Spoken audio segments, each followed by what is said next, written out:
Welcome back to another story on Infidelity Tales Lab. Before we begin, tell us, where in the world are you watching from? Now, let's dive into today's story. Chapter 1. The Foundation of Fury. Rob Castellano had built his empire from concrete and steel, but more importantly, from an unshakable principle. Loyalty was everything, and betrayal was unforgivable. At 42, he controlled a construction dynasty worth hundreds of millions, with projects spanning 3 states. His hands, calloused from his early days swinging hammers, now signed contracts that could make or break entire neighborhoods. The divorce from Linda had been finalized 2 years ago, a bitter affair that left scars deeper than any physical wound.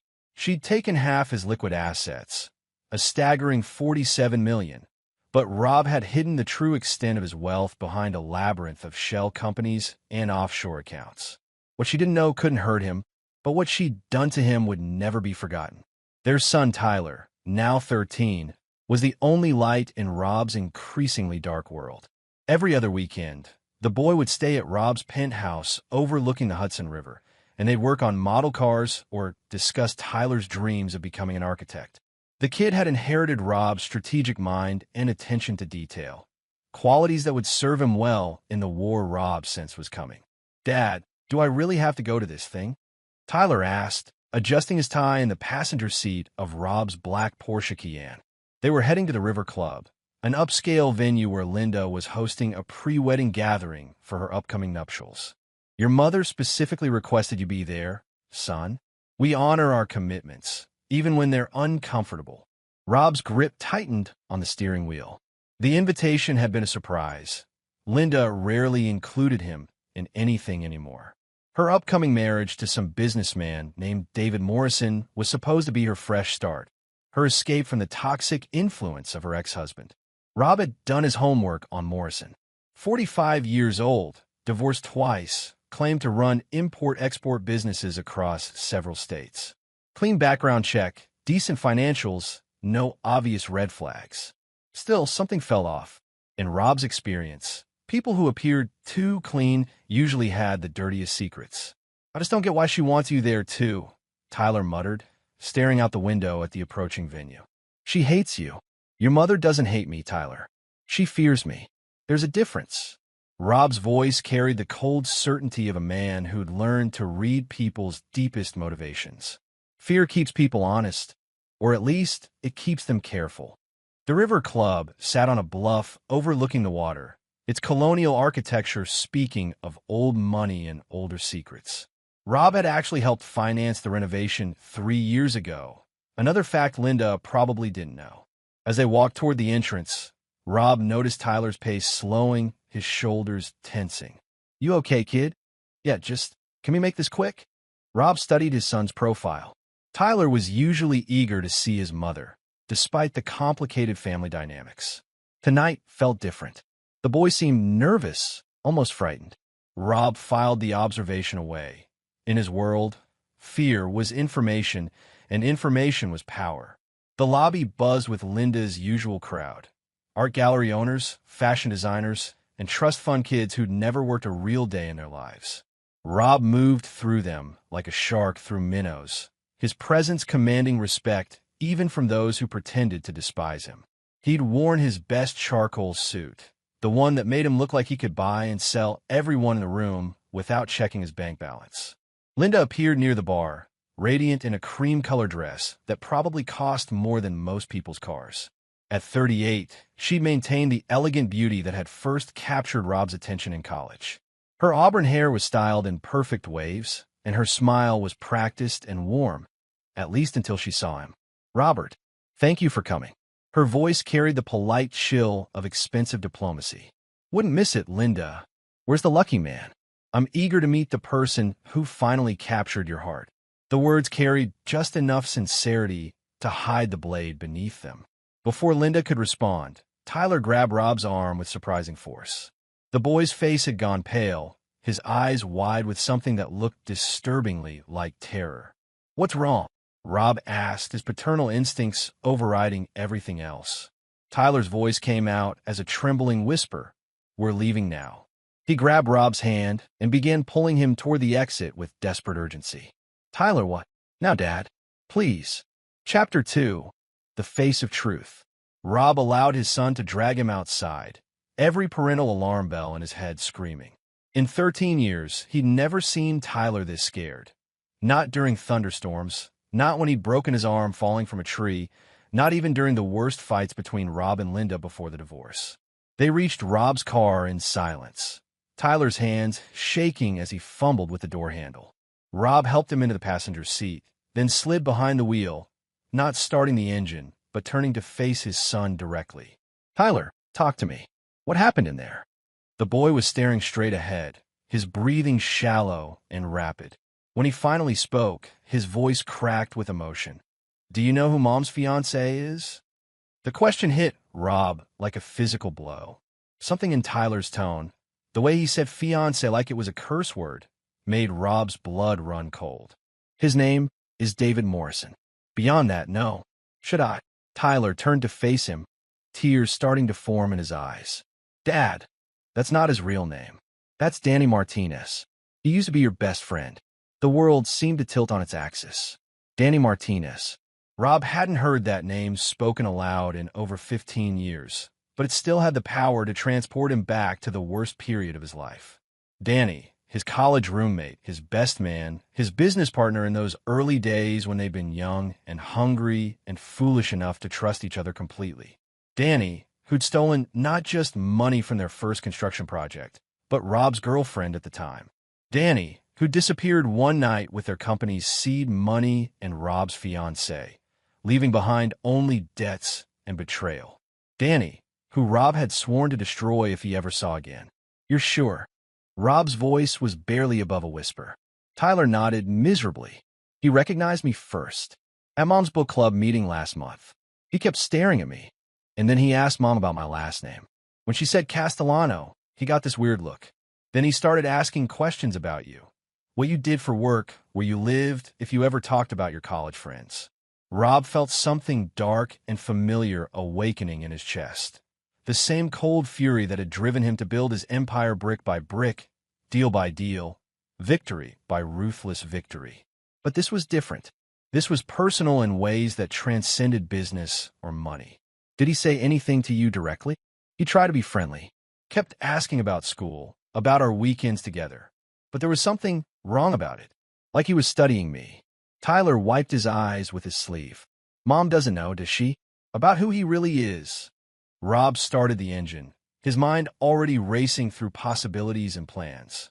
Danny had always been smart, changing his name, building a new identity, working his way into Linda's life. But why? Was this random coincidence? Or had Danny specifically targeted Linda to get to Rob? The answer became clear as they pulled away from the River Club. This wasn't coincidence. This was revenge, delayed, calculated, and striking at the one thing Rob cared about more than his empire, his family. Dad! Tyler's voice was small and scared. What are we going to do? Rob reached over and squeezed his son's shoulder, feeling the boy's tension slowly ease under his touch. We're going to protect what's ours, son. And we're going to make sure that some debts that are 15 years overdue, finally get paid in full. As they drove through the darkening city, Rob began to construct the framework of Danny's destruction. The man had made one critical error. He'd revealed himself too early. He'd assumed Tyler wouldn't recognize him or understand the significance. But Tyler was Rob's son, raised to notice details, to remember faces, to understand that in the Castellano family, loyalty was everything and betrayal was a death sentence. Danny Martinez had returned from the shadows to claim his revenge. What he didn't know was that Rob Castellano had spent 15 years becoming someone far more dangerous than the young man he'd once betrayed. And unlike Danny's patient, indirect approach, Rob's revenge would be swift, total, and absolutely merciless. The game was about to begin, and Rob intended to win. Chapter 3. Gathering Intelligence. Rob's penthouse office occupied the entire top floor of the Castellano Tower, with floor-to-ceiling windows offering a commanding view of the city he'd helped reshape. It was 3 a.m., but sleep was impossible. Tyler was safe in the guest bedroom, exhausted by the emotional trauma of the evening, while Rob worked at his desk surrounded by documents, photographs, and computer screens. Marcus Wong, Rob's head of security and information gathering, sat across from him with a stack of files. A former Army intelligence officer, Marcus had been with Rob for 8 years and understood that some questions weren't asked. Only orders were followed. Danny Martinez legally changed his name to David Morrison 7 years ago in Nevada. Marcus reported, his voice clinical and precise. Clean paperwork, all official channels. But here's where it gets interesting. He's been operating under at least 3 other identities in the past decade. Rob studied the photographs Marcus had compiled. Danny had aged well, his dark hair now touched with distinguished gray at the temples, his face carrying the confident ease of a successful businessman. But the eyes were the same, calculating, predatory, and utterly without conscience. What's his angle? Money. Partly. Your ex-wife is worth approximately $52 million post-divorce. But there's more. Marcus opened another file. He's been methodically researching you for at least 2 years. Property records, business filings, social media posts from your employees and associates. This isn't opportunistic. It's a long-term operation. Rob felt the familiar coldness settling over him, the emotional shutdown that preceded his most ruthless business decisions. Family, no blood relatives we can find. Divorced twice, no children. His current identity shows businesses in import-export, but they're mostly shells hiding his real income sources. Which are? Marcus hesitated, the first time Rob had ever seen him do so. Identity theft, credit fraud, and what appears to be a sophisticated romance scam operation. He targets wealthy divorced women, gains their trust, marries them, and systematically drains their assets before disappearing. The revelation hit Rob like a physical blow. Linda wasn't Danny's target. She was his next victim. This wasn't about revenge against Rob. It was about money, pure and simple. Danny had likely discovered Linda's divorce settlement and identified her as his next mark. How many others? At least 4 that we can document. Total theft estimated at over $20 million across 15 years. Marcus pulled out another photograph. A woman in her 50s, elegant and smiling, standing next to Danny at what appeared to be a charity gala. Margaret Fleming, age 53, married Danny, then calling himself David Fletcher, in 2019. She was found dead in her home 6 months later. Ruled suicide, but the timing was convenient. Her estate was nearly empty. Rob's hands clenched into fists. Danny wasn't just a thief. He was a predator who destroyed lives for profit. And now he had his sights set on Linda. Despite their bitter divorce, despite her betrayal with her personal trainer that had ended their marriage, Rob felt a surge of protective rage. Linda was Tyler's mother. She was family, and Rob protected family, even when they didn't deserve it.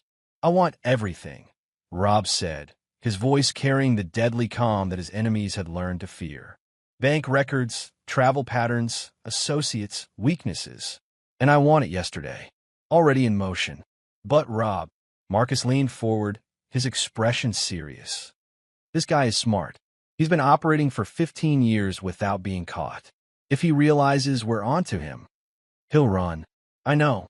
Rob stood and walked to the windows, staring out at the city lights. "But he won't run. Not yet. He's too invested in this score, and his ego won't let him believe I'm a threat.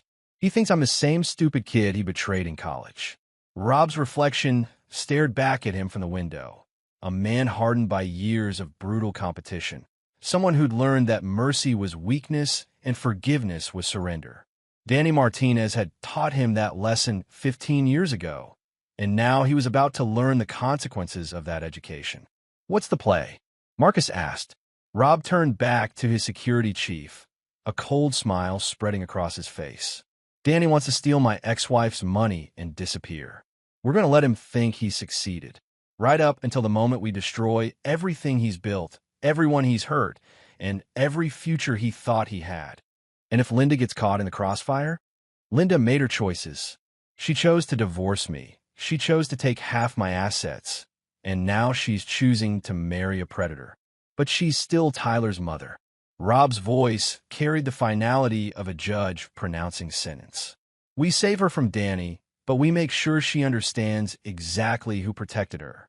And more importantly, we make sure she understands what happens to people who underestimate a Castellano." The war was about to begin, and Rob intended to wage it on every front: financial, legal, social, and psychological. By the time he was finished, Danny Martinez would wish he'd stayed in whatever hole he'd crawled out of. And Linda would understand that her ex-husband wasn't just the man she divorced. He was the most dangerous enemy her new fiancé would ever face. Chapter 4. The Art of War. Rob's war room was a testament to methodical planning. In the 72 hours since Tyler's revelation, Marcus and his team had transformed the conference room adjacent to Rob's office into a command center. Wall-mounted screens displayed financial flowcharts, timeline graphics, and surveillance photographs. It looked like the headquarters of a military operation, which in many ways it was. Phase 1 is complete, announced Lisa Park, Rob's forensic accountant and financial strategist. A Korean-American woman in her early 30s, Lisa had earned her reputation by uncovering corporate fraud that others missed. "We've mapped Danny's entire financial network. He's sophisticated, multiple shell companies, offshore accounts, cryptocurrency wallets. But he made one critical error." She pointed to a complex diagram showing money flows between various entities. "He's been using the same digital signature pattern across all his identities. Same banking habits, same investment preferences, same timing intervals for large transfers. It's like a fingerprint." Rob studied the information with the intensity of a general planning an invasion. "Can we track his previous victims' money?" "Most of it, yes. He's been parking assets in a series of Swiss and Cayman accounts, but the patterns are traceable. More importantly," Lisa pulled up another screen showing recent financial activity. "He's already started positioning himself to access Linda's accounts. She's been moving money into joint investment vehicles he recommended." The manipulation was elegant and subtle. Danny was using his identity as a successful businessman to convince Linda to consolidate her assets for better investment opportunities. In reality, he was positioning her money for theft. Marcus approached the main table carrying a tablet. "We've got surveillance on his current residence, a penthouse he's renting under the Morrison identity. Expensive neighborhood, all paid for with previous victims' money. But here's the interesting part." He swiped to show photographs taken with a telephoto lens. "He's not working alone." The images showed Danny meeting with a woman in her 40s, blonde, attractive, wearing clothes that screamed expensive taste. They were embracing outside an upscale restaurant, their body language suggesting intimacy far beyond business. "Meet Patricia Novak," Marcus continued. "She's been with Danny for at least 3 years, possibly longer. Former model, now poses as his business partner. She specializes in befriending the wives, providing emotional support during the relationship-building phase." Rob felt his anger crystallize into something sharper and more focused. This wasn't just theft, it was a calculated psychological assault. Danny and Patricia were professional predators who destroyed families for profit. Where is she in the Linda operation? Already embedded.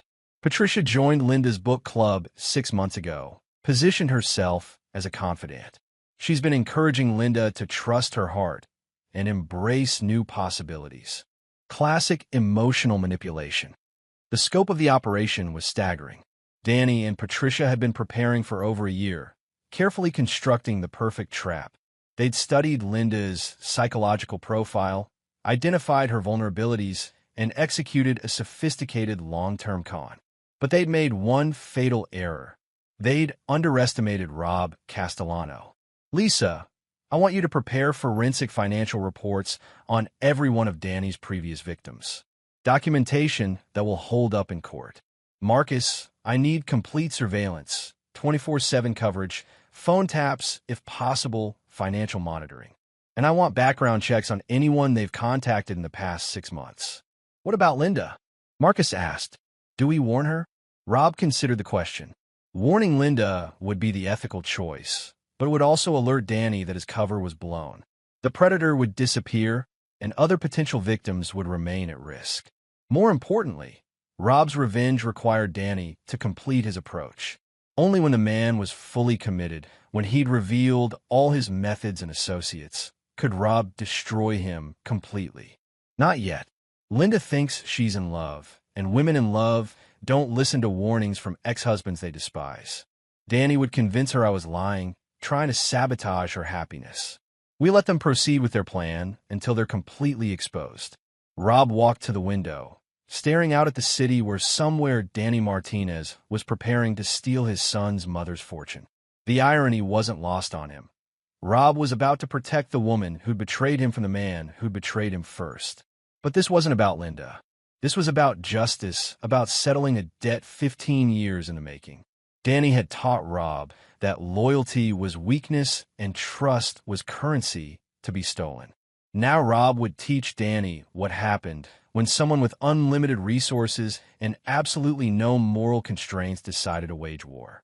"There's one more thing," Lisa said, pulling up a final screen. "I've been analyzing Danny's pattern of operations. Based on his previous timeline, he'll make his move within the next 2 weeks. The wedding is in 10 days. That's when he'll have legal access to Linda's assets. Then we have 10 days to prepare our trap." Rob turned back to his team, his expression carrying the cold certainty of a man who'd never lost a war he'd chosen to fight. Danny Martinez thinks he's the predator in this scenario.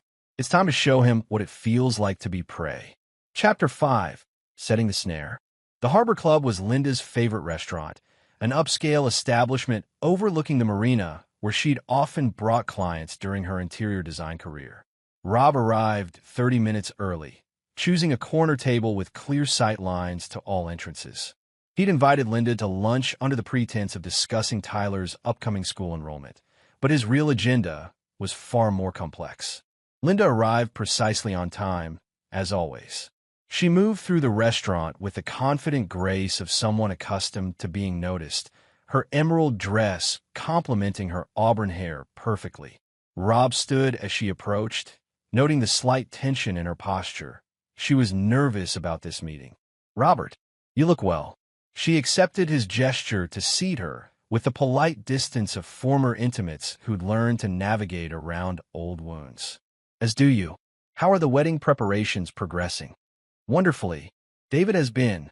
She paused, searching for the right words. "He's been incredibly supportive, patient with all the details, understanding about my need to make everything perfect." Rob nodded, filing away her choice of words. Danny was playing his role flawlessly. The perfect fiancé who let his victim maintain the illusion of control while he maneuvered her toward financial ruin. "I'm happy for you, Linda. Truly, after everything we went through, you deserve someone who appreciates what he has." The sincerity in his voice seemed to surprise her. For a moment, the defensive wall she'd built around herself lowered slightly. "Thank you. That means more than you know." They ordered lunch and fell into the surprisingly comfortable rhythm of two people who'd once known each other completely. Rob asked about her design projects, her family, her plans for the honeymoon. He was charming without being intrusive, interested without being possessive. It was only when they were halfway through their main course that he made his first move. "I've been thinking about Tyler's college fund," he said casually. "With the market volatility lately, I'm considering restructuring some investments. Have you given any thought to his future financial needs?" Linda's expression shifted slightly, the first crack in her composure. "Actually, David has been helping me review my investment portfolio. He's had some excellent suggestions about diversification and growth opportunities." "Has he? That's generous of him. What kind of background does he have in finance?" "Import-export, primarily. But he's worked with investment firms throughout his career. He has a very sophisticated understanding of international markets."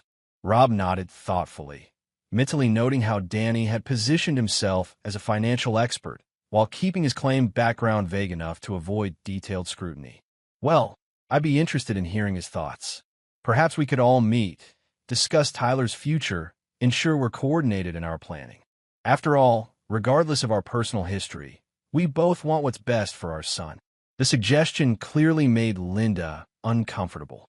She'd spent 2 years keeping Rob and David in separate spheres of her life, probably at Danny's subtle insistence.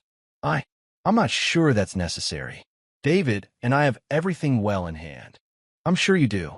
But Linda, Rob leaned forward slightly, his voice carrying just enough concern to plant a seed of doubt. Tyler is my son, too. I have a right to understand how his financial future is being managed. Unless there's some reason you'd prefer I not meet David directly, the challenge was carefully calibrated. Linda's pride wouldn't let her admit that her fiancé might have reservations about meeting her ex-husband. At the same time, Rob was positioning himself as the responsible father looking out for his child's interests. Of course not. It's just, well, you can be quite intimidating when you want to be. I don't want David to feel like you're judging him. Linda, I'm a businessman, not a monster. I'm perfectly capable of being civil to the man who makes you happy. Rob's smile was warm and reassuring. Besides, if he's going to be Tyler's stepfather, don't we owe it to our son to ensure we can all work together? The logic was unassailable, and Linda found herself nodding reluctantly. I'll talk to David about it. Perhaps dinner this weekend? Perfect. My treat, of course. Choose anywhere you'd like. As they finished lunch, Rob felt the satisfaction of a chess player who just placed his opponent in an impossible position. Danny would have to agree to the meeting. Refusing would raise suspicions and potentially damage his relationship with Linda. But attending would expose him to Rob's direct scrutiny, forcing him to maintain his false identity under pressure. More importantly, the meeting would give Rob the opportunity to begin the psychological warfare that would ultimately destroy Danny's carefully constructed operation. After Linda left, Rob remained at the table, making notes on his phone. The first phase of his counterattack was in motion. Soon, Danny Martinez would discover that some prey was far more dangerous than it appeared. Marcus called as Rob was walking to his car. We've intercepted communications between Danny and Patricia. They're accelerating their timeline, planning to move Linda's money within the next week, right after the wedding. Then we move faster. Is everything in place for Saturday's dinner? Affirmative. Audio surveillance, background support, and our financial specialist will be standing by. Danny's going to walk into the most dangerous conversation of his life. Rob smiled as he started his car. Danny Martinez thought he was about to pull off the perfect crime. Instead, he was about to discover that some debts never expired, and some enemies never forgot. The trap was set. Now all Rob had to do was spring it. Chapter 6. The Hunter Becomes Hunted. The Riverside Grill epitomized understated elegance. The kind of restaurant where deals were made over exceptional food and million-dollar handshakes happened over dessert. Rob had chosen it carefully. The acoustics would carry conversation while his surveillance team could maintain discreet coverage from multiple angles. He arrived early and positioned himself at a table with his back to the wall, a habit from his construction days when knowing who was behind you could mean the difference between life and death. At exactly 7 p.m., Linda arrived with Danny Martinez, now calling himself David Morrison. Seeing Danny in person for the first time in 15 years was like encountering a ghost made flesh. The man had aged well, his dark hair silver at the temples, his face carrying the confident ease of someone who'd never faced consequences for his actions. He wore an expensive charcoal suit and a smile that didn't quite reach his eyes. Rob stood as they approached, extending his hand with the practiced charm that had closed hundreds of business deals. David, I presume. Robert Castellano. Thank you for joining us. Danny's handshake was firm, his eye contact direct, but Rob caught the micro-expression of recognition that flashed across his features: surprise, calculation, and something that might have been fear. The pleasure's mine, Robert. Linda's told me so much about you. All good, I hope. Rob's smile was warm and genuine as he helped Linda into her seat.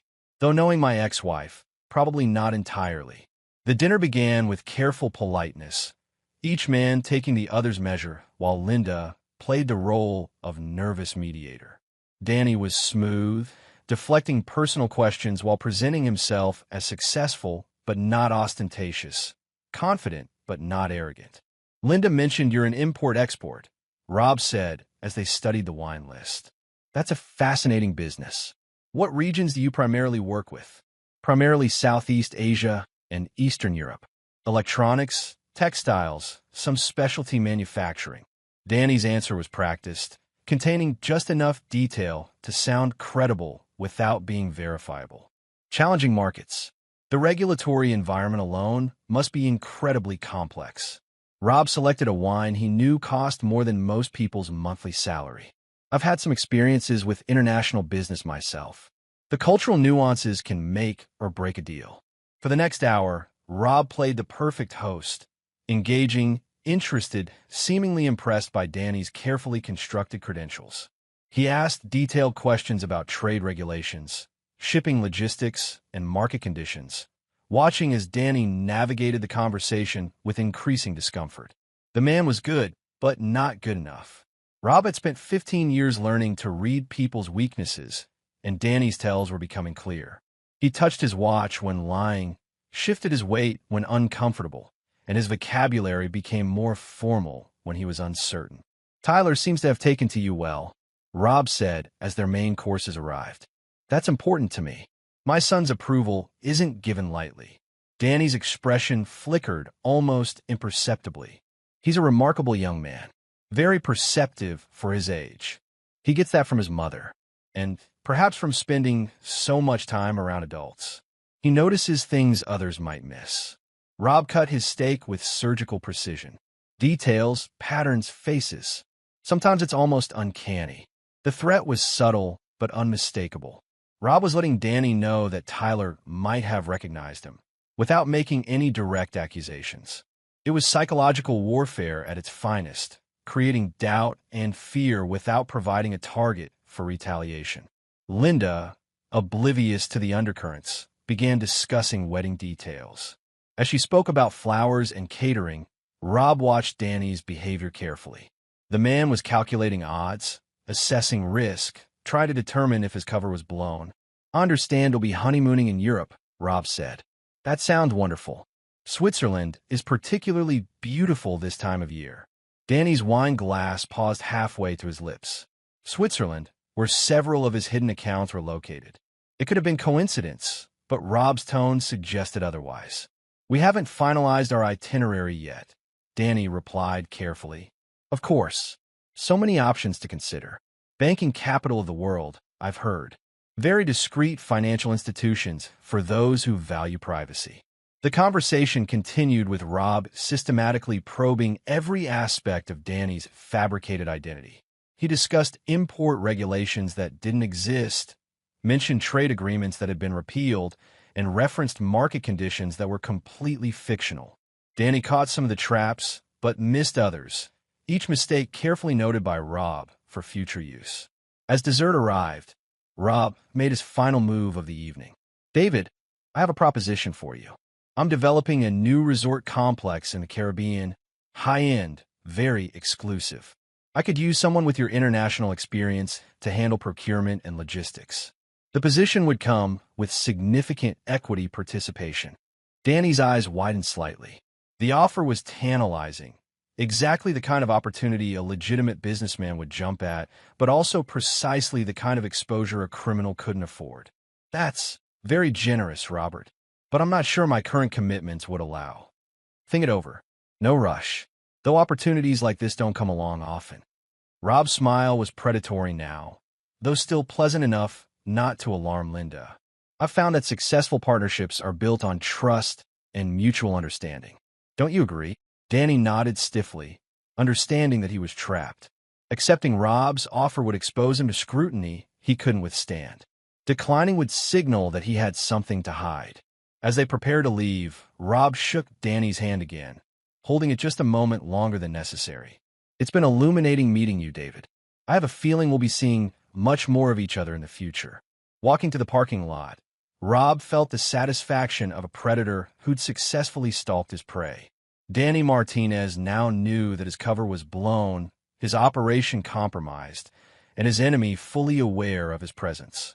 The question was, would Danny run, or would his greed and ego convince him to stay and fight a war he couldn't possibly win? Chapter 7. The Walls Close In. Danny Martinez had always prided himself on knowing when to cut his losses and run. It was a survival skill that had kept him ahead of law enforcement and angry victims for over 15 years. But as he sat in his rented penthouse at 3 a.m., staring at surveillance photos of Robert Castellano, he found himself facing an impossible choice. Patricia Novak paced behind him, her usual composure cracked by fear and frustration. "We need to leave. Tonight." Rob Castellano isn't just Linda's ex-husband. He's a fucking predator in a business suit. I've been researching him since dinner, and this man destroys people for sport.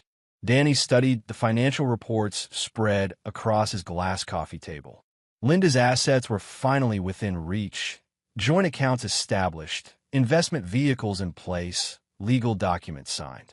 They were less than a week away from the biggest score of their careers, and Rob's dinner invitation had been anything but coincidental. "He knows," Danny admitted, his voice carrying the bitter taste of defeat. The Switzerland comment, the trade regulation questions, he was testing me, seeing how much I'd reveal. Then we abort. We've got enough liquid assets to disappear permanently. South America, Southeast Asia, we can vanish completely. But Danny's ego wouldn't let him surrender. For 15 years, he'd been the hunter, never the prey. Rob Castellano represented the one mark who'd escaped, the one debt that remained uncollected. Walking away now would mean admitting that his former college roommate had become more dangerous than him. Not yet. We're too close to the biggest payday of our lives. 52 million, Patricia. Enough to retire permanently. And if Castellano goes to the police? If he's been gathering evidence? Danny moved to the window, staring out at the city lights. Rob won't involve the police. This is personal for him, has been since college. He wants to handle me himself, which means he'll make mistakes. Emotional investment always leads to tactical errors. What Danny didn't know was that Rob's team had been monitoring his communications for days. Every phone call, every text message, every email was being recorded and analyzed. As Patricia and Danny debated their options, Marcus Wong sat in a surveillance van 3 blocks away, listening to every word. "Target is staying committed to the operation," Marcus reported through his encrypted phone. "Repeat, Danny Martinez is not aborting. He's planning to accelerate the timeline." Rob's voice came back cold and satisfied. "Perfect. Let him think he's still in control. What's his next move?" Based on intercepted communications, he's planning to convince Linda to transfer the remaining assets tomorrow morning. They're using some kind of urgent investment opportunity as justification. Then we trigger phase 2. It's time to show Mr. Martinez what happens when someone threatens my family. The next morning, Linda received a call that would change everything. Her bank's fraud detection department had identified unusual activity on her accounts, specifically large transfers being initiated by someone with access to her personal information. "Mrs. Daniels, we've detected attempted unauthorized access to your investment accounts," the bank representative explained. "Someone has been systematically gathering information about your financial holdings, apparently in preparation for a significant theft attempt." Linda felt her world tilting. "But that's impossible. Only David and I have access to those accounts." And she stopped, the implications hitting her like a physical blow. "Ma'am, we recommend you come in immediately to review the security logs. This appears to be a sophisticated operation, possibly involving identity theft and romantic fraud." Within an hour, Linda was sitting in the bank's fraud department, staring at computer screens that revealed the systematic manipulation of her financial life. Login attempts from IP addresses traced to countries she'd never visited. Investment recommendations that would have left her accounts vulnerable to drainage. Financial profile builds that read like intelligence gathering reports. "How long has this been happening?" she asked, her voice barely above a whisper. "Based on the logs, approximately 8 months. The activity intensified significantly after you added David Morrison to your accounts 3 weeks ago." Linda's phone buzzed with a text from David. "Darling, urgent investment opportunity. Need to move remaining assets by noon today. Trust me, this will secure our future." For the first time in months, Linda found herself questioning the man she'd planned to marry. The timing was too convenient, the pressure too intense. She thought about Tyler's strange behavior at the engagement party, Rob's pointed questions at dinner, and David's evasiveness about his background. Her phone rang, Rob's number appearing on the screen. For the first time since their divorce, she answered his call with genuine relief. "Linda, are you all right? You sound upset." "Robert, I think I may have made a terrible mistake." "About David. About everything. Where are you right now?" "The bank. They're saying someone has been stealing my financial information, planning to rob me. But David is the only one who—" Her voice broke as the full scope of her situation became clear. "Linda, listen to me very carefully. Do not go home. Do not contact David. Come to my office immediately. And Linda, bring Tyler with you. He's not safe either." As Linda hung up and called her son's school to arrange an emergency pickup, she realized that the man she divorced for being too controlling and ruthless might be the only person capable of protecting her from the predator she'd invited into her life. Danny Martinez had played his hand too aggressively, and now he was about to discover that Rob Castellano's patience had been a strategy, not a weakness. The hunter was about to become the hunted. Chapter 8: The Predator Exposed. Rob's office had been transformed into a crisis command center. Linda sat in a leather chair beside Tyler, both of them staring at wall-mounted screens displaying the evidence of Danny's elaborate con. Financial records, surveillance photos, communication intercepts, and background profiles painted a picture of systematic predation that left Linda physically ill. For women, Marcus Wong reported dispassionately. 4 documented victims over 15 years. Margaret Fleming died under suspicious circumstances after Danny drained her accounts. Janet Walsh lost her family business and committed suicide. Christine Moore and Sandra Bell survived, financially ruined and psychologically destroyed. Linda's hands shook as she reviewed the police reports and financial documents. Each victim had followed the same pattern. A successful, recently divorced woman who'd been systematically seduced, manipulated, and robbed by a man they trusted completely. The Patricia Novak woman has been working Linda for 6 months, Lisa Park added, pulling up social media evidence. Book club meetings, coffee dates, shopping trips, all designed to gather intelligence and build emotional dependency. She's done this before with the other victims.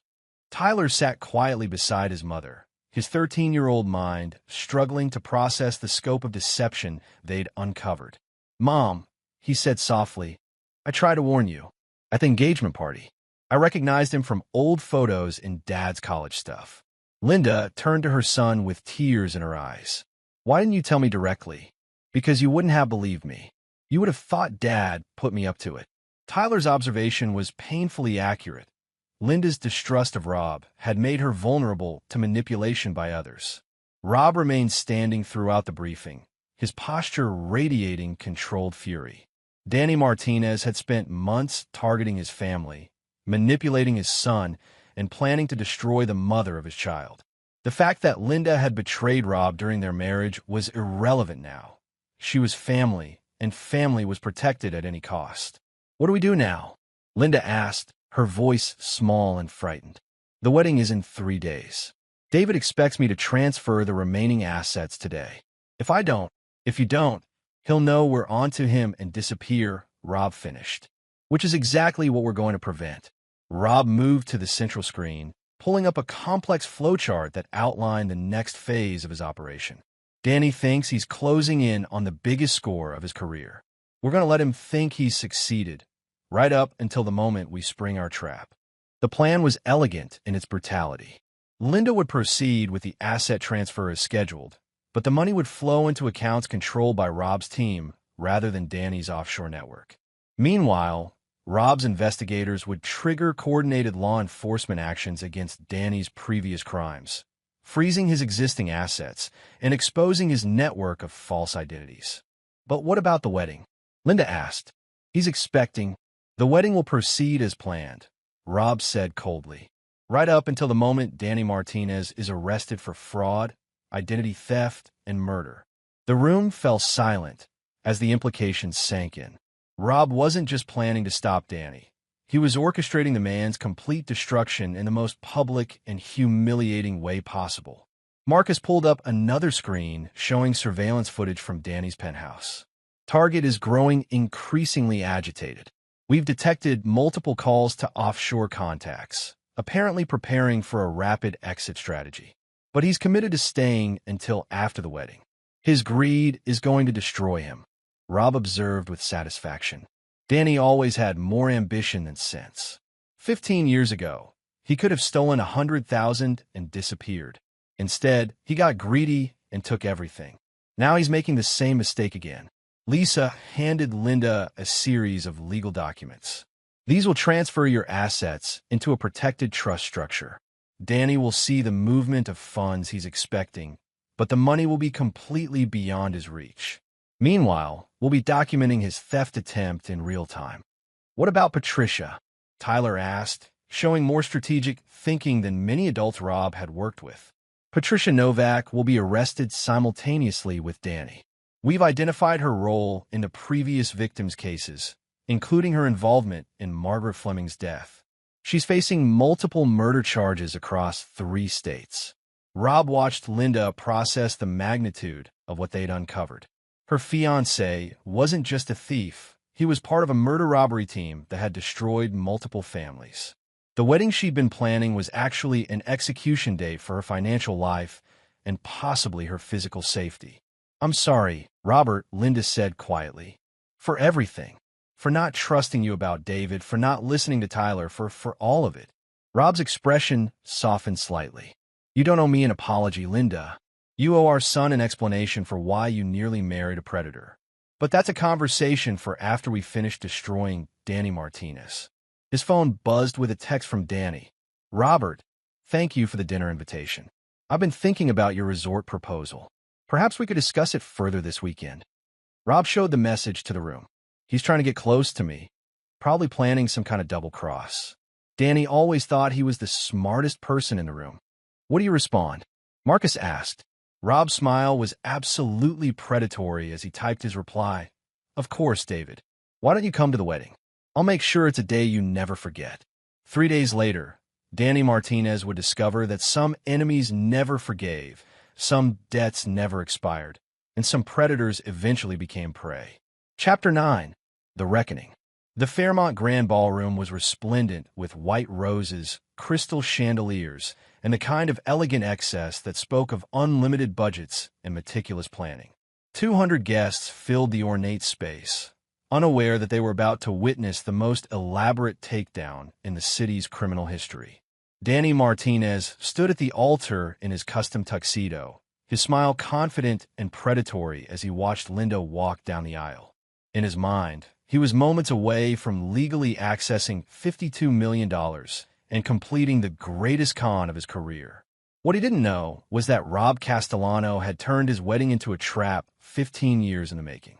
Rob sat in the 3rd row with Tyler, both of them wearing earpieces connected to Marcus Wong's surveillance team. Around the ballroom, federal agents posed as wedding guests, photographers, and service staff. Every exit was covered, every communication monitored, every aspect of Danny's network under simultaneous surveillance. "Target is at the altar," Marcus reported through their earpieces. "Patricia Novak is seated in the front row as planned. All assets are in position." Linda approached the altar with tears in her eyes, not of joy, but of rage and betrayal. She'd spent 3 days learning the full scope of Danny's deception, and now she was playing the final scene in his destruction. Her wedding dress was designer perfection, but underneath she wore a wire that was recording every word for the federal prosecutors waiting outside. The ceremony began with traditional elegance, the pastor speaking of love, trust, and commitment while Danny stood beside a woman he planned to rob and possibly murder. Rob watched with cold satisfaction as the man who'd taught him never to trust anyone was about to learn the consequences of that lesson. "Do you, David Morrison, take Linda to be your lawfully wedded wife?" the pastor asked. "I do," Danny replied, his voice carrying the smooth confidence of a man who'd never been caught. "And do you, Linda, take David to be your lawfully wedded husband?" Linda looked directly into Danny's eyes as she spoke. "I do, Danny Martinez." The name hit Danny like a physical blow. His confident smile faltered as he realized his cover was completely blown. Around the ballroom, Federal agents began moving into position, their casual poses shifting into tactical readiness. "I think there's been some confusion," Danny said, trying to maintain his composure while scanning for escape routes. "My name is David Morrison." "No," Linda said clearly, her voice carrying to every corner of the ballroom through the concealed sound system. "Your name is Danny Martinez. You're a con artist, a thief, and a murderer, and your criminal career ends today." The ballroom erupted into chaos as federal agents revealed themselves, weapons drawn, shouting commands for Danny and Patricia to surrender. Guests screamed and dove for cover while photographers, actually FBI surveillance specialists, documented every moment of the takedown. Danny bolted toward the nearest exit, but Rob Castellano stepped into his path like a wall of granite and retribution. "Hello, Danny," Rob said calmly, his voice cutting through the chaos. "It's been 15 years since you stole my money and ran like a coward. Did you really think I'd forget?" Danny's face contorted with desperation and rage. "You fucking psychopath. You orchestrated all of this." "I did," Rob agreed pleasantly. "I turned your greatest con into your final mistake. Every asset you've stolen, every identity you've hidden behind, every victim you've destroyed, it's all going to come out in court. You're going to spend the rest of your life in federal prison." Federal agents swarmed Danny before he could respond, forcing him to the ground while reading him his rights. Across the ballroom, Patricia Novak was receiving the same treatment, her carefully constructed facade crumbling as she realized their network had been completely compromised. "Danny Martinez, you're under arrest for fraud, identity theft, racketeering, and murder," the lead agent announced. "You have the right to remain silent." Rob knelt beside Danny as the agents secured him in handcuffs. "You taught me never to trust anyone, never to forgive betrayal, and never to show mercy to enemies. Thank you for the education. I put it to excellent use." As Danny was hauled away, screaming threats and curses, Rob felt the deep satisfaction of a debt finally paid in full. 15 years of planning, months of investigation, and 3 days of psychological warfare had culminated in the complete destruction of the man who'd betrayed him. Tyler appeared at Rob's side, his eyes wide with amazement and pride. "Dad, that was incredible. You destroyed him completely." "Yes, I did," Rob agreed, putting his arm around his son's shoulders. "And I want you to remember this lesson, Tyler. Loyalty is everything. Family is sacred. And betrayal is unforgivable. Anyone who crosses the Castellano family learns that some debts are paid in blood, reputation, and freedom." Linda approached them, still in her wedding dress, but now free from the predator who'd tried to destroy her. "Robert, I don't know how to thank you. You saved my life." Rob's expression remained cold as he looked at his ex-wife. "I didn't do this for you, Linda. I did it for Tyler, and I did it because Danny Martinez owed me a debt. You were just collateral damage that needed protecting." The harshness of his words stung, but Linda understood their truth. Rob had saved her, but not out of forgiveness or residual love. He'd acted to protect his son and settle his own vendetta. She was alive and financially secure, but she would never again underestimate the man she divorced. As federal agents led Danny and Patricia away, Rob felt the completion of a circle that had begun in college. Danny Martinez was facing life in prison, his stolen millions forfeited to his victims, his network of false identities exposed. Most importantly, he would spend the rest of his life knowing that Robert Castellano had orchestrated his complete downfall. The wedding guests were evacuated while crime scene specialists documented the evidence. Rob stood in the empty ballroom with Tyler, father and son, united by the shared understanding that loyalty was everything and vengeance was absolute. "What happens now?" Tyler asked. Rob looked down at his son, the next generation of Castellanos, raised to understand that family was sacred and betrayal was unforgivable. "Now we go home, and we remember that some lessons are written in blood, and some debts take 15 years to collect." Danny Martinez had taught Rob Castellano never to trust, never to forgive, and never to show mercy. In return, Rob had given him a masterclass in why some enemies should never be made, some families should never be threatened, and some men should never be underestimated. The debt was paid in full. And there you have it. Another story comes to an end. What did you think? I'd love to hear your thoughts in the comments below. If you enjoy this story, consider joining our community by subscribing. It means the world to us. For more stories like this one, check out the recommended videos on screen. And I'll see you there.